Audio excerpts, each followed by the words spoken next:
Bank account. Bank account क्या? Bank account वो जिसके अंदर सिर्फ हम 3 एंट्री कर सकते हैं। पहला डिपॉजिट, विड्रॉ और ट्रांसफ़र। ट्रांजेक्शन्स जो होती है हमारी बैंक टू बैंक या कैश टू बैंक या बैंक टू कैश। बैंक में पैसे डाले जाएंगे या बैंक से पैसे निकाले जाएंगे या एक बैंक से दूसरी बैंक में पैसों को भेजा जाएगा। इसके अलावा कुछ और काम होता है क्या? नहीं होता। बैंक ओसीसी और बैंक ओडी की बात करें, बैंक ओसीसी और बैंक ओडी को थोड़ा ध्यान से देखना। यहाँ पे मैंने एंटर को प्रेस करा तो इसके अंदर नेम लिख के आ रहा है, एक क्या, बैंक ओसीसी और बैंक ओडी, ये लिख के आ रहा है असाइन नेम। ये नेम होता है जैसे निक नेम होता है, जैसे आपको घर पे कुछ और बुलाते होंगे, ठीक है, और यहाँ कुछ और, स्कूल में कुछ और, ऑफिस में कुछ और, दोस्त सर्कल में कुछ और, तो वो एक असाइन नेम हो जाता है। तो वही एक असाइन नेम है यहाँ पे, ठीक है। क्या कि यहाँ पे जो बैंक ओडी है उसका असाइन नेम है बैंक ओसीसी। बैंक ओसीसी पे मैंने क्लिक करा था तब मैं बैंक ओडी पे आया था। अगर मैं बैंक ओडी पे क्लिक करूंगा तो बैंक ओडी पे ही रहूंगा। मतलब ये दोनों एक ही है, ठीक है, ये दोनों एक ही है। और इनका काम क्या है? इनका काम है ओवरड्राफ्ट लिमिट। ओवरड्राफ्ट मतलब कि जब हम किसी भी चीज को ज़्यादा लिमिट से ज़्यादा यूज़ करते हैं तो उसकी पेनल्टी कटती है, उसी को कहते हैं ओवरड्राफ्ट लिमिट।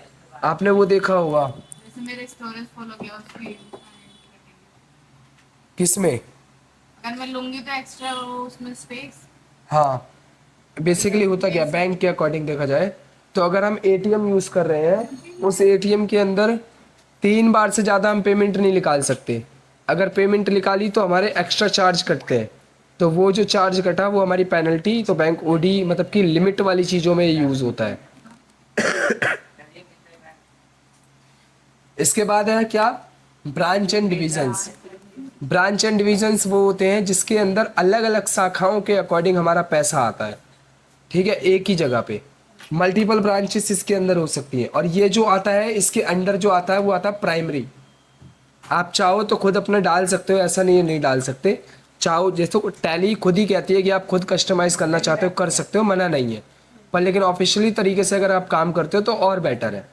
आपको पता है, जैसे मेरे को पता है ब्रांच एंड डिवीजन है, मैं ब्रांच लिख के भी काम कर सकता हूँ, राइट। मैं अपना मुंबई ब्रांच लिख के काम कर सकता हूँ, मैं पहलादपुर ब्रांच लिख के काम कर सकता हूँ, खाली ब्रांच लिख के भी काम कर सकता हूँ। तो काम वही करेगा, बस नाम अलग वो कर देंगे हम इसका। फिर मिलता है आपको कैपिटल अकाउंट। कैपिटल अकाउंट क्या होता है? कैपिटल अकाउंट वो होता है जो संपत्ति हम लगा रहे होते हैं अपने बिजनेस में। मान लो कि मैंने अपने बिजनेस को स्टार्ट करने के लिए 1 लाख रुपए लगाया, जिसमें से 20,000 रुपये आपसे मैंने उधार लिया था और 50,000 का मैंने लोन लिया था। 30,000 रुपये मेरे पास था। क्या बताया मैंने?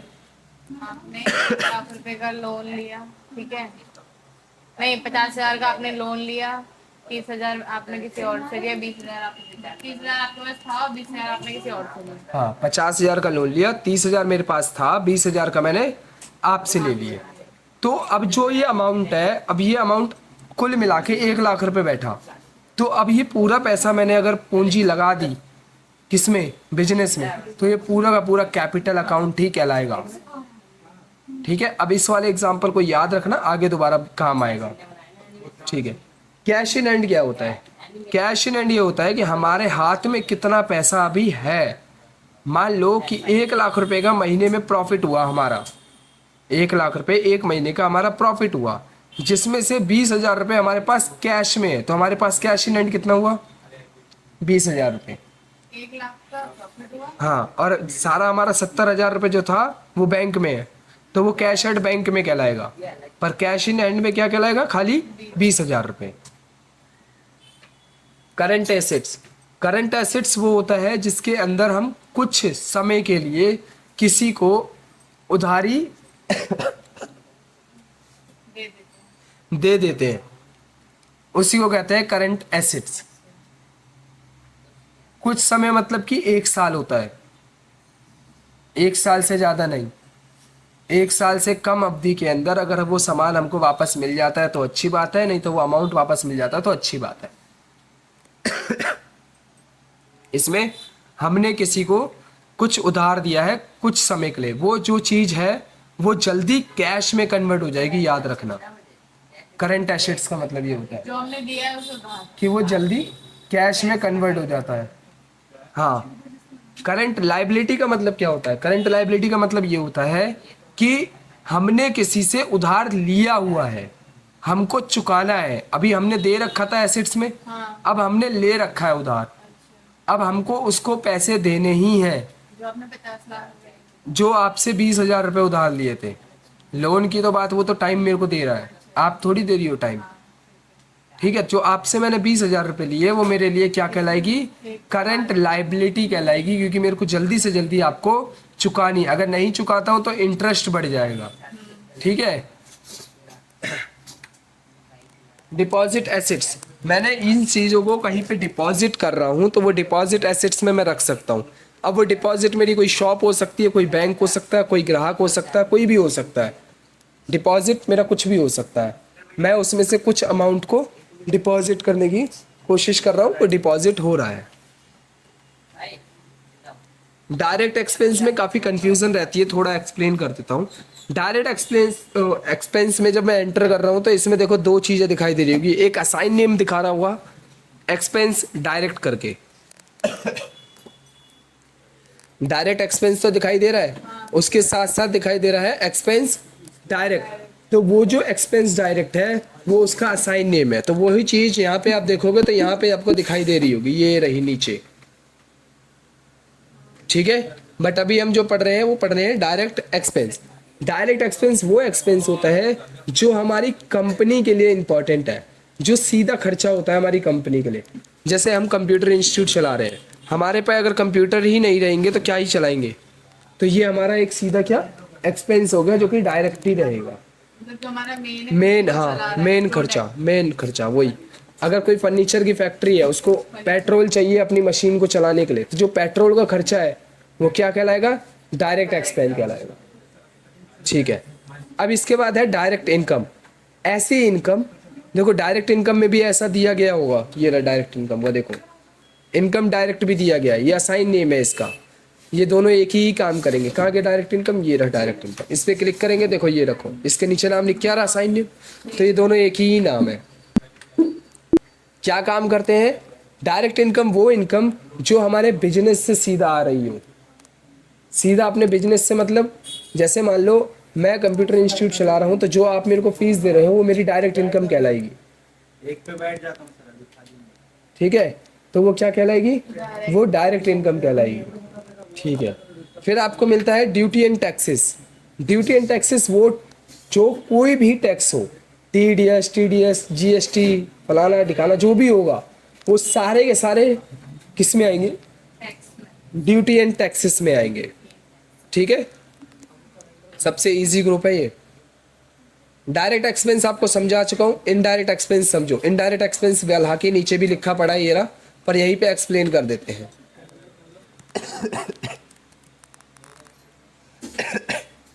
डायरेक्ट वो इनडायरेक्ट एक्सपेंस वो एक्सपेंस जो हमारी कंपनी के लिए इंपॉर्टेंट नहीं है।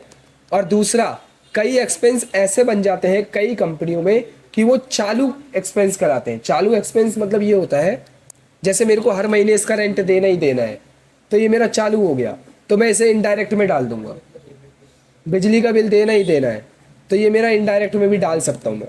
क्यों? क्योंकि हर बार ही देना भाई। वैसे इसके अंदर वो इनकम, वो एक्सपेंस आता है जो हमारा बेमतलब में हो रहा हो। जैसे हमारे पास पहले से ही सामान है पर हम और स्टॉक मंगा लें, तो ये क्या है? हमारे पैसों की बर्बादी है, हमें नहीं पता आगे सेल होगा या नहीं होगा। ठीक है, अगला फिक्स एसेट्स। फिक्स एसेट्स वो एसेट्स होता है जो कि हमारी कंपनियों में लॉन्ग टर्म तक चलता है और जिससे प्रॉफिट आता है।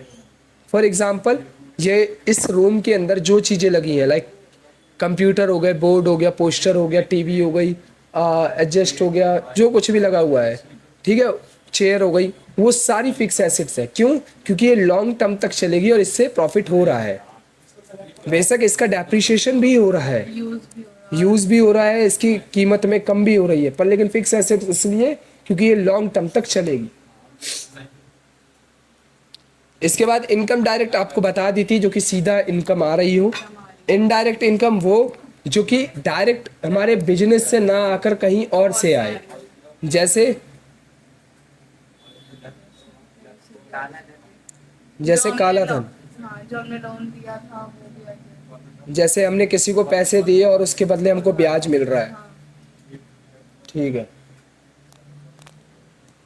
इसके बाद इनडायरेक्ट एक्सपेंस, ये भी बताया था कि जो बेमतलब का खर्चा हमारी कंपनी के थ्रू होता है उसे कहा जाता है।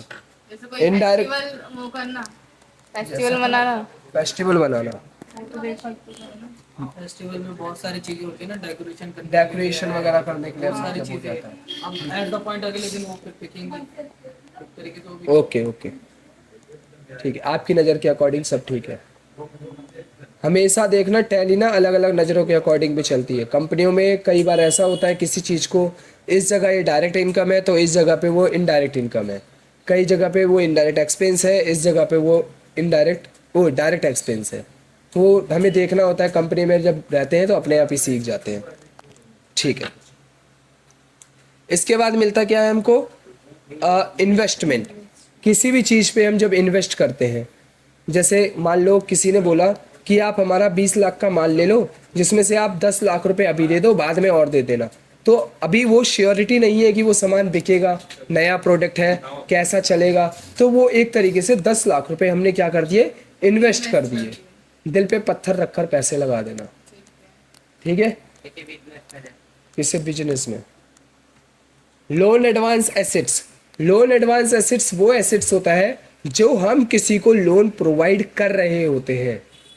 यहाँ पे हमने लोन दिया है। एसेट्स मतलब समझो, एसेट्स मतलब होता है हमारा, लाइबिलिटी मतलब होती है, लाइबिलिटी मतलब होती है जो हम देते हैं, उधारी, खर्चा, वो क्या बोलते हैं, किसी को उधार देते हैं, हाँ उधारी जो चढ़ जाती है हमारे ऊपर वो। और एसेट्स मतलब जो हमारा होता है, जो हमारा हम और देते हैं। हाँ, और लाइबिलिटी मतलब एक्सपेंस। वो लाइबिलिटी मतलब कि उधारी, और एक्सपेंस मतलब कि खर्चा, इनकम मतलब कि आय। मतलब उधारी से मतलब सर जी हमारे ऊपर की हमारी उसके ऊपर उधारी। हमारे ऊपर उधारी लग गई है। अगर जैसे मैंने तुमसे 20 रुपए लिए तो मेरे लिए उधारी हो गई और तुम्हारे लिए एसेट्स हो गया, क्योंकि तुम्हारा पैसा तुमने मेरे को दे दिया और मैं इसको जल्द से जल्द तुम्हें वापस करूंगा ही करूंगा। तो वो होता है। और खर्चा भी, अगर तुमने कुछ 20 रुपए का खा लिया तो वो खर्चा हो गया, पर तुमने 20 रुपए उस दुकानदार ने कमा लिए तो उसके लिए वो इनकम हो गई। चारों रूल देखो, इन चार के अलावा कुछ नहीं आता, ठीक है। हमारा खर्चा हुआ, हमने खाया उससे। यहाँ पे क्या बता रहे हैं, यहाँ पे हमने लोन किसी को दिया हुआ है, यहाँ पे हमने लोन लिया हुआ है। हमने लोन ले रखा है, जो याद है आपको 50,000 रुपये का हमने लोन लिया था। अब वो लोन यहाँ पे हमें चुकाना ही चुकाना है, ठीक है। अब यहाँ पे आ जाता है मिसलिनियस एक्सपेंस। ये एसेट्स है, ये तय नहीं होता खर्चा होगा या नहीं होगा। जैसे एक छोटे से एग्जांपल के थ्रू समझाता हूँ। कोई वर्कर है और वो वर्कर मेरे यहाँ पे 15 दिन काम करके चला गया। अब उसकी जो सैलरी है वो अभी मेरे पास ही है। अब वो आएगा तभी तो मैं उसे दूंगा, नहीं आया तो उसने मेरे को उसके बदले सर्विस दे चुका है ना। अगर आया तो ठीक, नहीं आया तो ठीक। आएगा तो पैसे दे देंगे, नहीं आया तो वो पैसे हमारे पास है ही। मिसलिनियस एक्सपेंस वही होता है जो कि छोटे मोटे एक्सपेंस होते हैं। मतलब वो प्रॉफिट। हाँ, खर्चा, एक्सपेंस लिखा है ना उसमें। टंगा हुआ है। अच्छा, आप कहीं जा रही हो और आपकी बाइक का ट्यूब खराब हो जाए, आपको नया ट्यूब डलवाना पड़ जाए, तो वो क्या हो गया, वो एक्सपेंस हो गया, वो मिसलिनियस एक्सपेंस हो गया जो पता नहीं था पर लेकिन खर्चा हो गया, ठीक है। आज मेरे साथ भी हो गया था। हाँ, होता रहता है, जिंदगी ऐसी ही चलती है मेरे साथ भी भैया। हो गया था। मेरे साथ भी हुआ भाई, हैं? हाँ हुआ। प्रोविजन, प्रोविजन बहुत ज़्यादा इंपॉर्टेंट होता है बिजनेस के लिए। क्या कि आने वाले लॉस के लिए इसमें पैसे बचाकर चला जाता है। कैसे, मान लेते हैं इस बार हमारे यहाँ पे 20 लाख रुपए का प्रॉफिट हुआ, जिसमें से 5 लाख रुपए मैंने प्रोविजन अकाउंट में डाल दिए। प्रोविजन अकाउंट वो अकाउंट है जो कि जब ज़रूरत पड़ेगी तब इसमें से हम पैसा निकाल लेते हैं।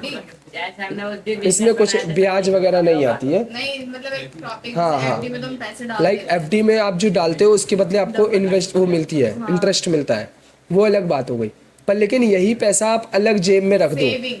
सेविंग आप अलग जेब में रख दे रहे हो। जैसे तेरी कंपनी है, तूने वो कुछ पैसा अपने हिस्से में रख रखा है, बाई चांस अब मान के चल कि कोई मेहमान आ जाए, अब तेरे को उसको चाय पिलानी पड़ जाए, फिर क्या करेगी?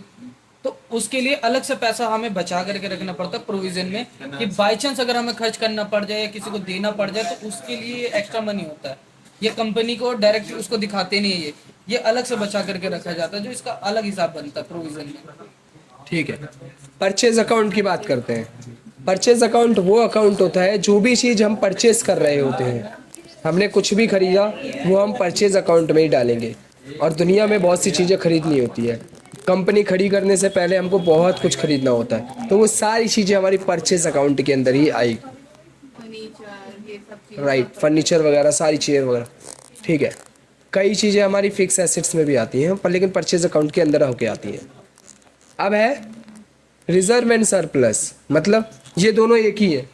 Reserve and surplus and return earning, ये दोनों एक ही है। वहाँ पे सबके निकनेम ज़्यादा नहीं है। निकने वो इसलिए दिए जाते हैं ताकि तुम कंफ्यूजन ना हो, तुम भी बना सकते हो। अच्छा। मतलब अपना नाम खुद का। हाँ, अपने नाम का बना दो। Reserve and surplus and return earning, मतलब जो पैसा ब्याज पे दिया है उसके बदले जो पैसा मिल रहा है उसे कह सकते हो रिटर्न अर्निंग। ठीक है, बिल्कुल। सेल्स अकाउंट सबसे इजी, सबसे हल्का, जो भी सामान बिका सेल्स में डालो। ठीक है, सेल्स अकाउंट जो कुछ भी बिक रहा हो वो सेल्स में डालो, जो कुछ भी खरीदा जा रहा हो वो परचेज में डालो, जो कोई भी टैक्स दिया जा रहा हो वो ड्यूटी एंड टैक्स में डालो, बैंक से कुछ भी काम हो रहा हो बैंक अकाउंट में डालो। ये बहुत इजी वाले हैं। लोन वाला लोन में डालो। लोन लाइबिलिटी में डालो। अगला मिलता है सिक्योर लोन।